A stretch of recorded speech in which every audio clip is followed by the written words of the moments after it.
আসসালামু আলাইকুম। সংবাদে আপনাদের সবাইকে স্বাগত জানাচ্ছি। আমি ফিরোজ তোহা। শুরুতেই সংবাদ শিরোনাম। বাংলাদেশের সর্বশেষ গুরুত্বপূর্ণ আপডেট সংবাদে আপনাকে স্বাগত। শুরুতে সংবাদ শিরোনাম, পরে বিস্তারিত। শুরুতেই জানাবো ভারত পাকিস্তানে ঈদের দিন ঘোষণা।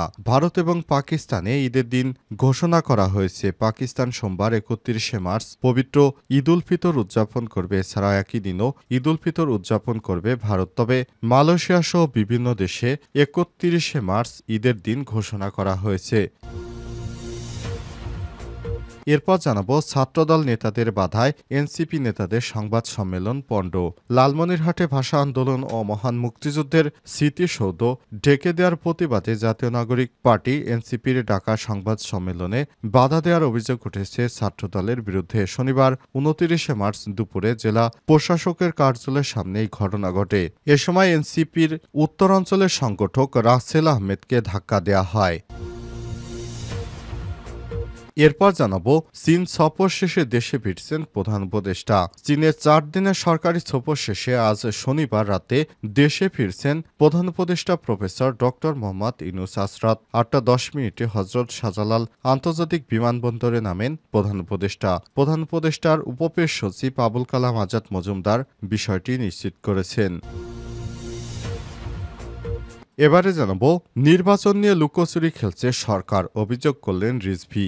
বিএনপি সিনিয়র যুগ্ম মহাসচিব অ্যাডভোকেট রুহুল কবির রিজভী আহমেদ বলেছেন, অন্তর্বর্তীকালীন সরকার সংস্কারের নামে নির্বাচন নিয়ে লুকোচুরি খেলছে। তারা একবার বলে ডিসেম্বর, আরেকবার বলে মার্চ, আবার বলে জুনের মধ্য নির্বাচন। সংস্কার চলমান প্রক্রিয়া, সংস্কারের দোহাই দিয়ে নির্বাচন বিলম্বিত করা ঠিক হবে না। এদিকে প্রয়োজনে রাজপথে নামার হুঁশিয়ারি মির্জা ফখরুলের। বিএনপি এখনও রাস্তায় নামে না, কিন্তু দল ও দেশের জনগণের স্বার্থে আঘাত এলে প্রয়োজনে বিএনপি আবারও মাঠে নামবে বলে হুঁশিয়ারি দিয়েছে দলটির মহাসচিব মির্জা ফখরুল ইসলাম আলমগীর। শনিবার ২৯ মে বিকালে রাজধানীর ১০০ ফিটের বেড়াইদ এলাকায় দুস্থদের মধ্যে ঈদ উপহার বিতরণ অনুষ্ঠানে সব মন্তব্য করেছেন তিনি বলেন, নির্বাচন নিয়ে দেশি বিদেশি ষড়যন্ত্র চলছে। নির্বাচন দিতে হবে, তা না হলে বিএনপি মাঠে নামবে। এবং সর্বশেষ জানাবো হকার সিন্ডিকেটের ৪ জনকে পুলিশে ধরিয়ে দিল ছাত্র জনতা। পণ্য কেনার সময় দরদাম করতে চাইলে রাজধানী মিরপুর ১০ নম্বরে হকারদের মারধরের শিকার হয়েছেন এক যুবক। পরে স্থানীয় ছাত্র জনতা ওই হকার সিন্ডিকেটের কয়েকজনকে আটক করে পুলিশের হাতে সোপর্দ করেছে। প্রিয় দর্শক, এতক্ষণ শুনছিলেন সংবাদ শিরোনাম, এবারে বিস্তারিত। তবে তার আগে বন্ধুরা অনুরোধ থাকবে সংবাদটিতে একটি লাইক দিন।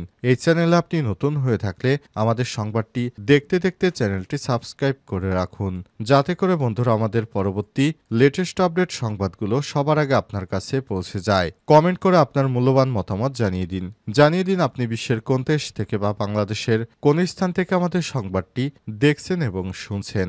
এবারে বিস্তারিত। ভারত ও পাকিস্তানে ঈদের দিন ঘোষণা। ভারত ও পাকিস্তানে ঈদের দিন ঘোষণা করেছে। পাকিস্তানে সোমবার অর্থাৎ ৩১শে মার্চ পবিত্র ঈদ উল ফিতর উদযাপিত হবে। এছাড়াও একই দিন ঈদ উল ফিতর উদযাপন করবে ভারতও। খালিজ টাইমসের প্রতিবেদন অনুযায়ী রোববার ভারত ও পাকিস্তানে খালি চোখে ঈদের চাঁদ দেখা যাবে। আজ দক্ষিণ এশিয়ার এই দুই দেশে দুটিতে ২৮তম রোজা। এর আগে পর্যায়ক্রমে ঈদের তারিখ জানায় অস্ট্রেলিয়া, ব্রুনাই, মালয়েশিয়া, ইন্দোনেশিয়া এবং এই দেশগুলোতেও সোমবার ৩১শে মার্চ ঈদ উল ফিতর উদযাপিত হবে। সবার আগে পবিত্র ঈদ উল ফিতরের তারিখ ঘোষণা করেছে অস্ট্রেলিয়া। দেশটিতে আগামী সোমবার পবিত্র ঈদ উল ফিতর উদযাপিত হবে। শনিবার দেশটিতে ফতোয়া পরিষদ এই ঘোষণা দিয়েছে। পর্যায়ক্রমে বিভিন্ন দেশে ঈদের দিন ঘোষণা করা হচ্ছে, তবে বাংলাদেশে ঈদের দিন এখনও ঘোষণা করা হয়নি। বাংলাদেশের চাঁদ দেখা কমিটি আগামীকাল ৩০শে মার্চ তারা মিটিং করবে। এরপর এই বিষয়টি নিয়ে সঠিক সিদ্ধান্ত জানাবে বাংলাদেশের ইসলামিক ফাউন্ডেশন। এরপরই বাংলাদেশের ঈদ কবে হবে বিষয়টি নিশ্চিত হওয়া যাবে। তবে ধারণা করা হচ্ছে, যেহেতু পাকিস্তান ও ভারতে ৩১শে মার্চ ঈদের দিন নির্ধারণ করা হয়েছে, সেহেতু বাংলাদেশেও একই দিন ঈদের দিন এবার নির্ধারিত হতে পারে। তবে বিষয়টি এখনও পরিষ্কার নয়। ছাত্রদলের বাধায় এনসিপি নেতাদের সংবাদ সম্মেলন পণ্ড।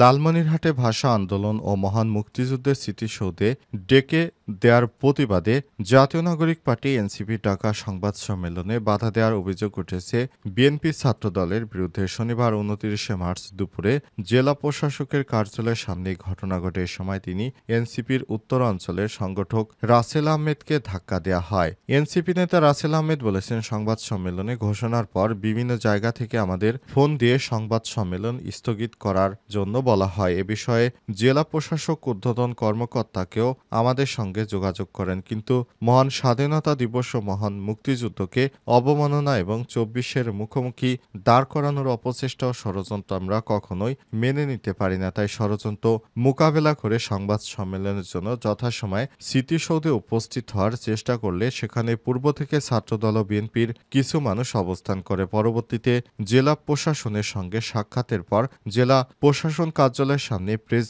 ব্রিফিং করার সিদ্ধান্ত নেয় এবং সেখানে হামলা চালায় ছাত্রদল এবং বিএনপি। তিনি আরো বলেন, আমরা সব সময় বলেছি বাংলাদেশের স্বাধীনতা সংগ্রাম শুধু শেখ মুজিবুর রহমানের সংগ্রাম নয়, বাংলাদেশের মহান মুক্তিযুদ্ধ স্বাধীনতা সংগ্রাম অজস্র বীর সেনানী ও বীরাঙ্গনা আত্মবিসর্জন দিয়ে দেশকে মুক্ত করেছে। লালমনিরহাটের স্মৃতিসৌধের পাশে মুক্তিযুদ্ধের প্রধান সেনাপতি ওসমানী ভাষা আন্দোলনের শহীদ মুক্তিযুদ্ধকালীন সরকারের শপথ গ্রহণের দিন বিজয় অর্জিত পতাকা বাহিরে মুক্তিযোদ্ধাদের ঐতিহ্য ও প্রতীক হিসেবে ধরে রাখার জন্য মুরাল তৈরি করা হয়েছে। মহান স্বাধীনতা দিবসে সেই সব ইতিহাসকে ঢেলে দিয়ে ২৪-এ মুখোমুখি দাঁড় করানোর চেষ্টা করা হয়েছে মুক্তিযুদ্ধকে। তবে অভিযোগ অস্বীকার করে ছাত্রদলের নেতারা বলেন, ছাত্রলীগ নেতা ও জাতীয় পার্টির লোকজন নিয়ে এসে পুনর্বাসিত করার চেষ্টা করায় আমরা তাদের বাধা দিয়েছি।